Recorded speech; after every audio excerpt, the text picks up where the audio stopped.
ಇನ್ನು ಸಿಎಂ ಆಪ್ತ ಸಚಿವರ ಮಧ್ಯೆ ರಾಜಕೀಯ ಬೆಳವಣಿಗೆಯ ಬಗ್ಗೆ ಚರ್ಚೆಯಾಗಿದೆ. ಸಂಪುಟ ಪುನಾರಚನೆ, ಕೆಪಿಸಿಸಿ ಅಧ್ಯಕ್ಷ ಸ್ಥಾನದ ವಿಚಾರವಾಗಿ ಕೂಡ ಚರ್ಚೆ ಆಗಿದೆ.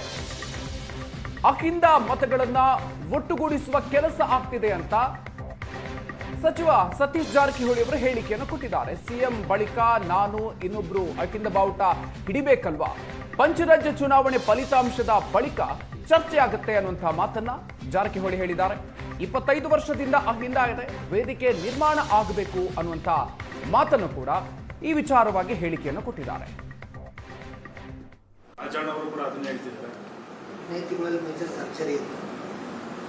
ಅಲ್ಲ 5ನೇ ತಾರೀಕಂತಿ ಆಗಲೇಬೇಕು, ಯಾಕೆ ಮಂತ್ರಿ ಮಂಡಲ ವಿಸ್ತರಣೆ ಆಗಲೇಬೇಕಲ್ಲ, ಭಾಳ ದಡ್ಡಿ ಇದ್ದೇ ಇದೆ ಅದು ಚರ್ಚೆ ಆಗಬೇಕು. ಈಗ ನಡೆಯೋದು ಗೊಂದಲ, ಬ್ರೇಕ್ ಹಾಕಬೇಕು ಎಲ್ಲ ಇದೆಲ್ಲ, ಅಧ್ಯಕ್ಷ ಇದೆ, ಎಲ್ಲ ಸುಮಾರು ಇದೆ. ನೀವು ಹೇಳಿದಂಗೆ ಅದು ರಿಸಲ್ಟ್ ಆದಮೇಲೆ ಅದಕ್ಕೂ ಪಕ್ಷ ಅದಕ್ಕೆ ತೀರ್ಮಾನಕ್ಕೆ ಬರಲೇಬೇಕಾಗ್ತದೆ, ಮಾಡ್ತಾರೆ ಬೇಗ. ಇಂಥ ಸಿದ್ದರಾಮಯ್ಯ ಆದ್ಮೇಲೆ ನಾವು ಆದ್ಮೇಲೆ ಬೇರೆಯವರು ಅದನ್ನ ಯಾರು ಬಾವುಟ ಹಿಡಿಲೇಬೇಕು, ಅದೇನು ಪ್ರಶ್ನೆ ಇಲ್ಲ. ಅದು ಯಾರು ಒಬ್ಬರು ಅದನ್ನ ನೇತೃತ್ವ ವಹಿಸಲೇಬೇಕು. ನಾವು ಮಾಡ್ಬೋದು, ಮುಂದೆ ಯಾರ ಬೇರೆಯವ್ರು ಮಾಡ್ಬೋದು, ಅದು ರೂಟೀನ್ ಕಂಟಿನ್ಯೂ ಪ್ರೊಸೆಸ್.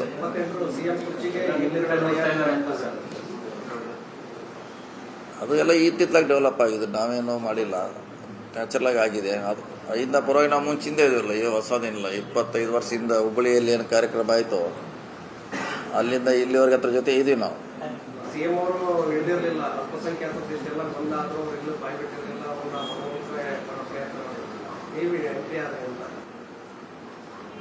ಅದಿಲ್ಲ, ಅವ್ರ ಪರವಾಗಿ ನಾವು ಇದೆಯಲ್ಲ, ಒಬ್ರು ಯಾರು ಇದ್ರೆ ಆಯ್ತಲ್ಲ. ಈಗ ಅವರು ಬರ್ತಾರೆ, ಈಗ ಎಲ್ಲರೂ ಬಂದಿದ್ದಾರೆ, ಅವರು ಬರ್ತಾರೆ.